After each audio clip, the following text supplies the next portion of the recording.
Gentlemen, I want to take you inside a sublime masterpiece, Mansuetudine by Pompeo Batoni, a painting that seems to embody all the grace, the sweetness, but also the power of the great painting of the Italian 18th century. A canvas that shouts, or rather whispers, the mastery of an artist capable of synthesizing Raphael, Guido Reni and the Bolognese tradition in a single perfect harmony. It is 1752. Rome is the capital of European taste, an unmissable destination for aristocrats and travelers on the grand tour. Pompeo Batoni, born in Lucca, is already a celebrity. His painting is sought after by English nobles such as Sir Matthew Featherstone, who buys Mansuetudine together with its pendant Purita di Cuore, both today preserved in Embark, Sussex. But be careful, the example we observe here is a contemporary variant, a jewel that stands out for slightly different colors and slightly larger dimensions. It comes from important private English collections, passed under the eye of great scholars such as Anthony M. Clark, and is able to fascinate anyone who finds themselves in its presence. Observe the young woman, a representation of meekness, the second Beatitude of Christ according to the Gospel of Matthew 5:4.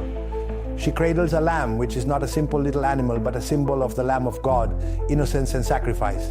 This image comes from Cesare Ripa's Iconologia, but Batoni reworks it with grace and absolute composure.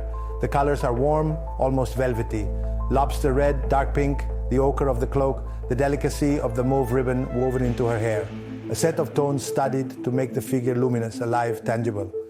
The light comes from the top right, striking the scene with an almost theatrical cut, which highlights the softness of the flesh and the lamb's fleece. Note the pose of the protagonist, a profile inspired by Raphael, but with a touch of Guido Reni, with enameled smooth surfaces, which even anticipate the painting of Ingres. This is the greatness of Batoni, his ability to blend tradition and modernity in a single gesture. In his time, Batoni was contrasted with Anton Raphael Mengs. The former was considered a painter of nature, the latter a painter of philosophy.